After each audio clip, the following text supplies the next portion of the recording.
Salamat sa Ginoo nga kidagaan kita padayon sa pag hatag higayon kanato no nga makapadayon sa pagpamalandong diya sa pulong sa Ginoo.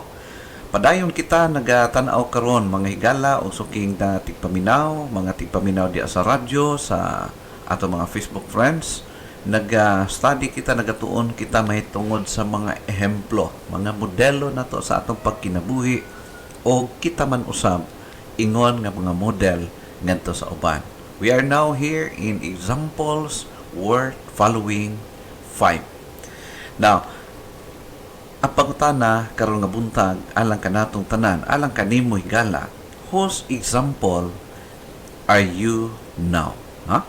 Kinsa man nga example ikaw alang sa kang kinsa? Kinsa ba ang nagatan-aw kanimo? Kinsa ba ang posible nga naga-follow diha kanimo o kanato niini karon nga higayon? Kung kita naga-follow sa uban, remember nga kita usab naay naga-follow usab nga ni kanato. If we following others, others also naga-follow kanato, no? There somebody who is following us today.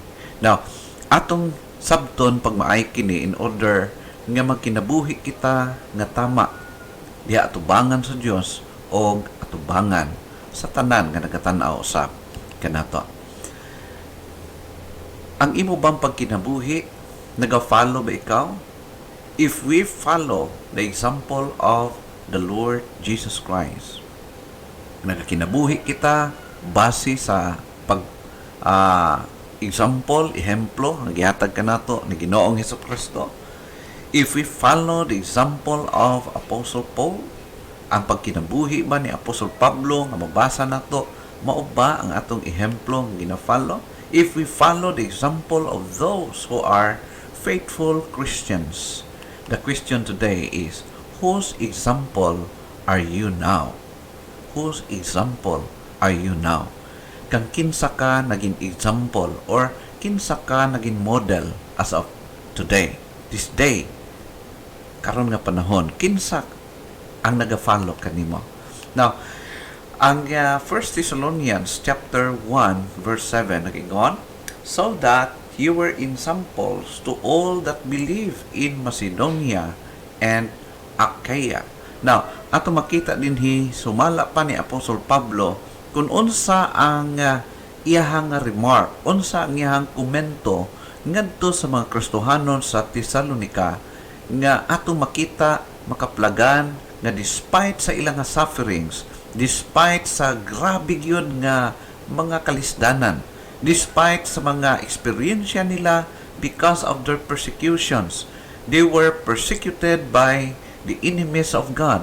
Yet ato makita nga sila nagkinabuhi nga maayo o naging example sila, naging modelo sila og ang ilang pagtuo ning kuyanap, no, ning kaylap ngadto sa mga dapit diin unexpectedly ato makita naging baniog ang ilang pagsunod diha sa Ginoo in Macedonia and in Achaia. Kung imong tan-awon higala, grabe ang influence, grabe ang ilahang nga gihatag nga impact ngadto sa sosyedad, the way sila nagkinabuhi nagsunod diha sa Ginoo. Now, remember, brothers and sisters in Christ, friends, remember this. You are example to others or to other Christians today. Hinumdumo nato nga ikaw karon, ikaw na usab ang naging example ngadto sa uban.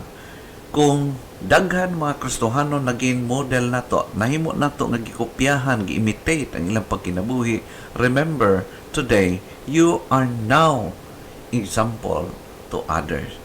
To others or to other Christians, to other believers today. Believe it or not, others are following you. Somebody is following us today. Whether we like it or not, mutuo kag sa dili, dawato ni mo ni nga realidad o sa dili, somebody is following us. Or there are people nga naga-look up ka nato, nagatanaw ka nato, and they follow us sa ato nga mga steps, sa ato nga mga lifestyle.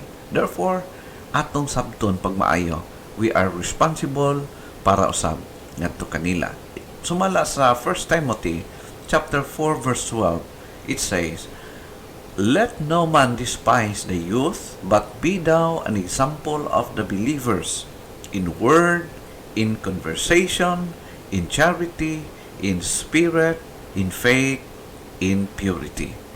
Makita nato dinhi nga si Apostle Pablo naga-challenge siya sa kay young Timothy nga usa ka batan-on nga leader sa usa ka iglesia before, og ang ato makita dinhi nga ang iglesia nga iya nga diin siya dito gigamit sa Ginoo, mga old Christians daghan dito na mga bag-o.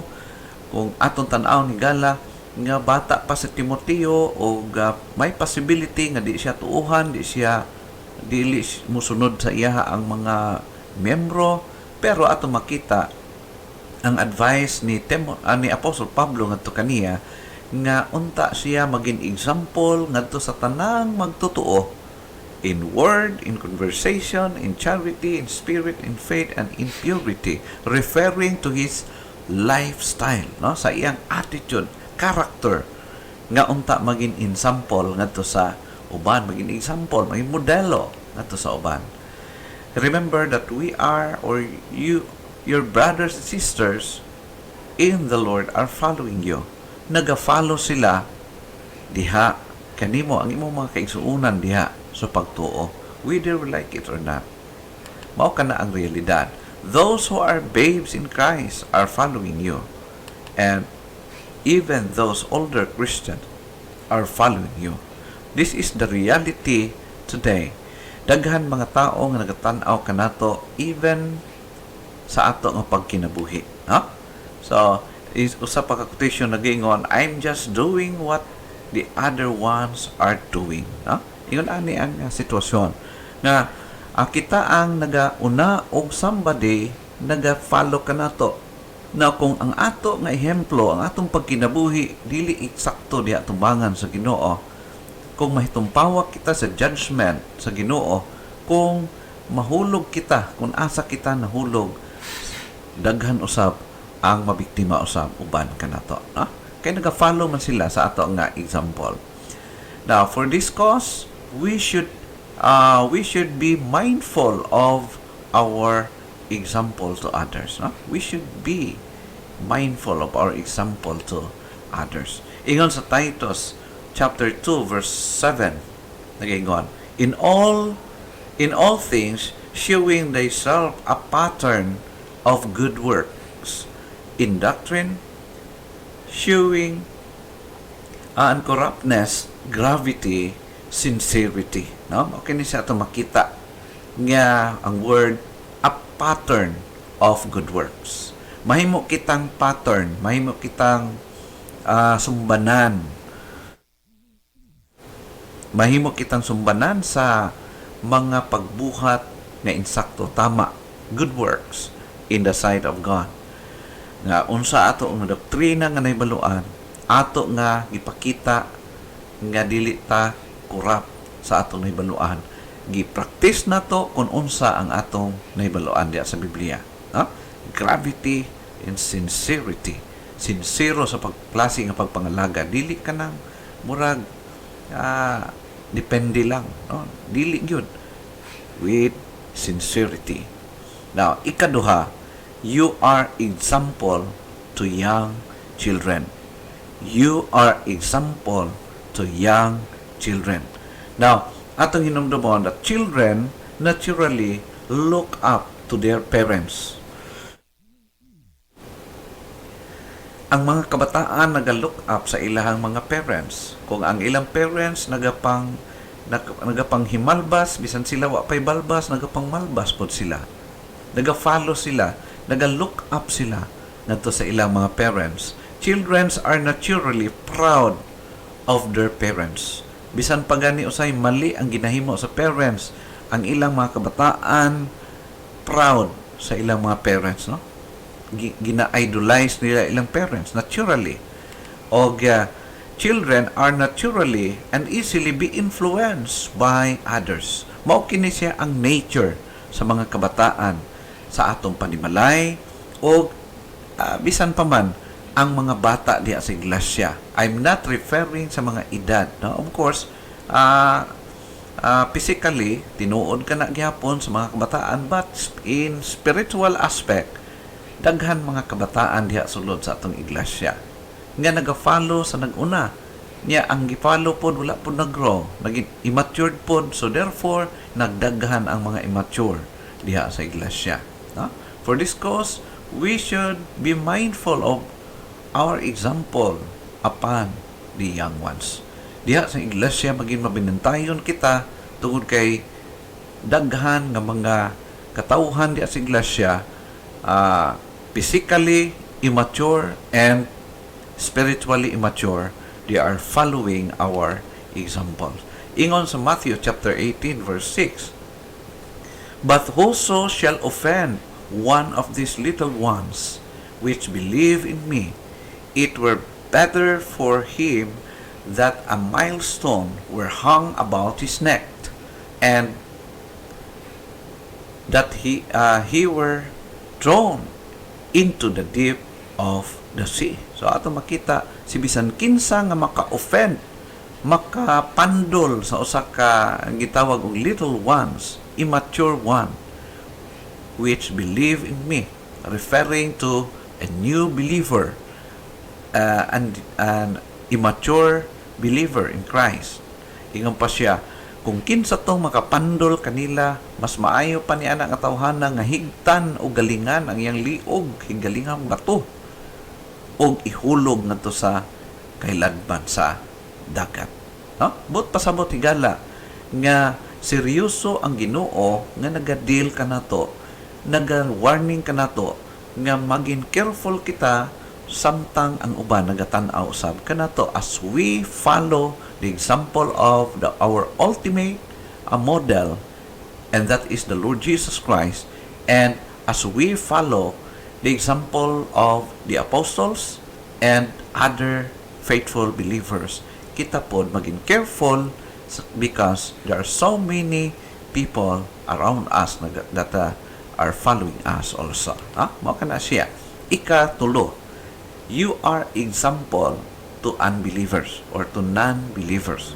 Now, ato makita igala, pangutan-on nato kaugalingon, who see if we walk and talk. Kinsa ba ang nagatanaw ka nato sa atong bisan asa kita, the way kita naglakaw, nagkinabuhi, the way kita nagastorya. Kinsa man ang makadetect ka nato, di ba ang ato nga palibot nga wala nga kaila sa Ginoo, kanang mga tao nga walay pakialam sa Ginoo, but they were able to observe us literally. Mao kana siya, the way we walk, paano kita nagalakaw, nagkinabuhi sa atong kinabuhi, o the way we talk. Mao gani na moingon sila nga ingon Kristohanon, no? Kung sa dinhi sa amoa sa Baganga area o sa mga taga Dabawinyo, laong Kristohanon, laong Kristohanon. Kung sa Bisaya, ingon Kristohanon, no? So sila gyud mismo ang naga-observe, nagatanaw kanato igala.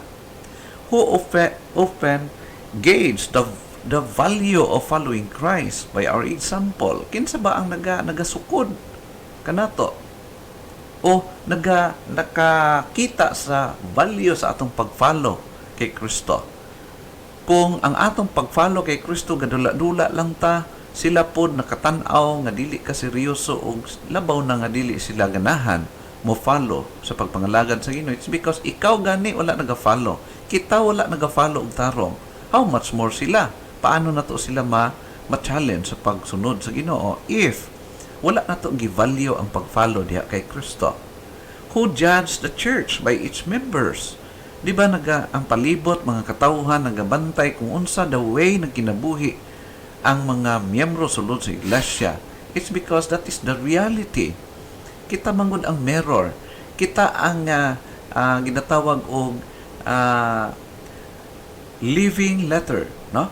Sulat nga makita sa mga katawhan paano nato gi-practice ang atong nahibaluan diya sa Biblia. For this cause, we Christians should be mindful of our example seen by the world. The world is looking at sa ato ang pagkinabuhi. The world is observing us, the way we live, the way we serve our God, how serious we are. Mao kana siya ang realidad. Therefore, we should be mindful of our example para kanila. So, make sure nga ang atong paglihok, atong pagkinabuhi, the way we walk, the way we talk, it should be good. Kanang makaayo sa nagasundong kanato. Ingon pa sa 1 Peter chapter 2 verse 12, having your conversation honest among the Gentiles, referring to those people who did not know God. Next, siya, that whereas they speak against you as evildoers, they may be your good works. They may by your good works, which they shall behold, glorify God in the day of visitation.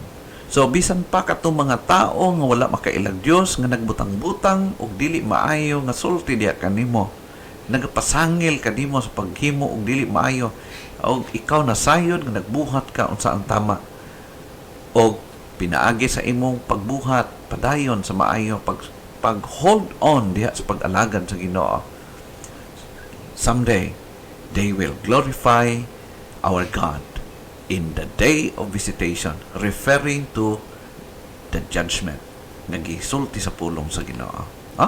Ingon pa sa Matthew chapter 5 verse 16.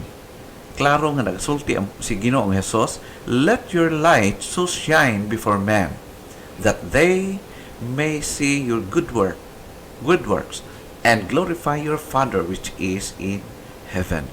Word light.